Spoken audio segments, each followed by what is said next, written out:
In May 2017, on Anangu country, came a moment that many Indigenous Australians will never forget. The historic Indigenous Constitutional Convention reaches a critical point later today. In order to have good policy and good laws enacted by the Parliament, Indigenous peoples need to have a say. We need our own national Indigenous voice.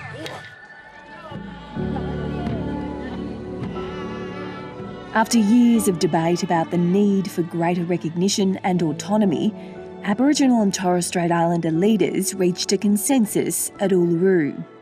There has to be some really fundamental change in the relationship. Australia has to hear us, for goodness sake.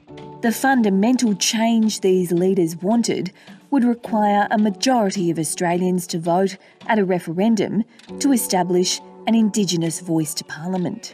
That was the smart thing about the Uluru Statement. It wasn't gifted to the politicians. It was gifted to every Australian to say, this is our message and we need you to walk with us. It's fantastic to be here, to be part of that.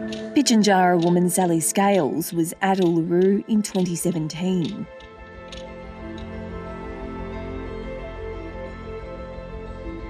And then you've got your workspace here. 5 years on, she's still waiting to see the constitutional change that's at the heart of the Uluru Statement.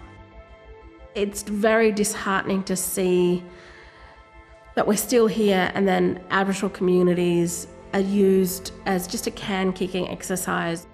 It's not clear exactly what a voice to Parliament would look like or how many Indigenous people it could elect. It would have a huge task to distill the concerns of hundreds of nations and clans across Australia. But the same problems exist in almost every community, and after 13 years, just 3 of the 17 Closing the Gap targets are marked as on track, and targets to reduce Aboriginal suicide rates and child removals are going backwards. Everything that we struggle with, everything that we try and achieve, all connects to the decisions made in Canberra by the federal government. All of these things are decided in Canberra with very little influence from Indigenous people. What was proposed at Uluru was an advisory body to have much more influence on the legislation, programs and policies that shape the lives of Indigenous Australians. It's very short on detail, but it is a very big idea. Then Prime Minister Malcolm Turnbull rejected the call to enshrine a voice to Parliament in the Constitution. I have to be honest with you about this. I don't think it's a good idea, and if it were put up in a referendum, it would go down in flames. I want to go back to We're not automatically going to get government to be on side with anything when it comes to First Nations agendas. And then government saying, well, no, we don't want that right now. Oh, thank you, but we're going to go back and do a consultation again. I want to thank you all for being here. It's tremendous. 2 years later, a proposal to hold a referendum to acknowledge Indigenous sovereignty and create a legislated voice to government and a truth-telling commission was presented to the new Prime Minister. And each of those are separate pieces of work because they are critical in their own right. In 2019, the Minister for Indigenous Australians, Ken Wyatt, stressed the urgent need to deliver these reforms. Well, it's got to be before the next election. But that push for constitutional change has stalled, and the Coalition appears in no rush to hold a referendum. Last month, the authors of the Uluru Statement reunited in far north Queensland, calling for a referendum either in May next year or in January 2024. When will we ever be ready? How long in history have we gone? How long have Indigenous people in this country said the same thing over and over and over? Welcome. Now that an election is coming and we're saying we're ready, the work's done.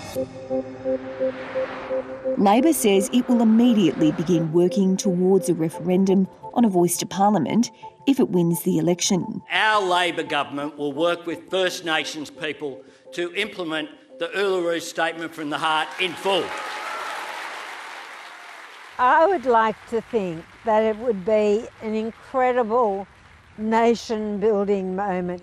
I think there's going to have to be a very good yes campaign And of course, the question that we ask in the referendum is crucially important. But I am confident, absolutely confident, that if this referendum was put to the Australian public, it would be successful. Where we have people...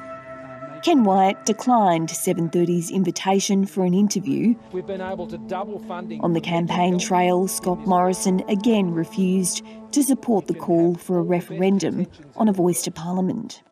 Our policy is to build up a voice from the ground up, and that process is underway of building up local voices of Indigenous people and seeing that build up over time into higher levels.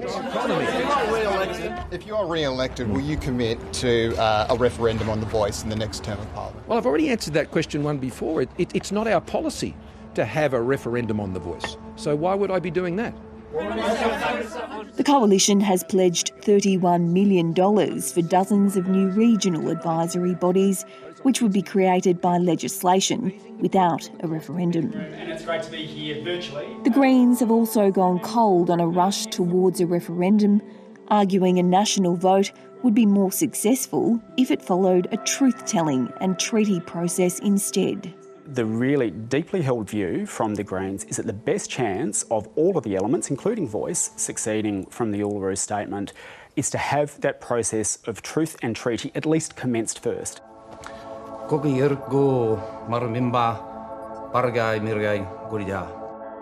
We don't want symbolism, we want substantive constitutional recognition. During that 3 days there was debate and discussion. Former WARFI and ALP member Thomas Mayer has spent the past 5 years speaking to First Nations communities about the Uluru Statement's call for constitutional change. There must be a structural and political problem here.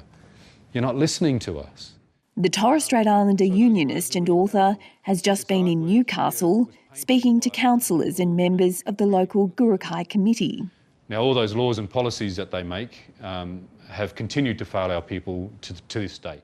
Those gathered here say there's more work to be done to educate Indigenous and non-Indigenous Australians on the proposal to change the Constitution. I don't think it's completely understood, but just reading the Uluru Statement itself, I think is enough to change those who don't have much of an idea. It's been hard to get the message out there, really, because when the Uluru Statement was endorsed in 2017, the government almost immediately dismissed it. We've had to go out there, to get into the communities and talk about what happened at Uluru and why it's important for our people. Yeah, so thanks, everybody. Even given the lack of bipartisan support for the Uluru Statement and Australia's history of unsuccessful referendums, many First Nations people still hold out hope that they'll be properly heard by the Parliament. To have an Indigenous governing body advising our government on Indigenous issues instead of having them made for us, to me that's the ultimate dream.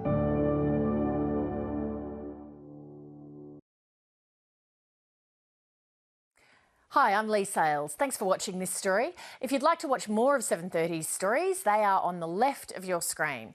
And tap on the button below to subscribe and get the latest from ABC News.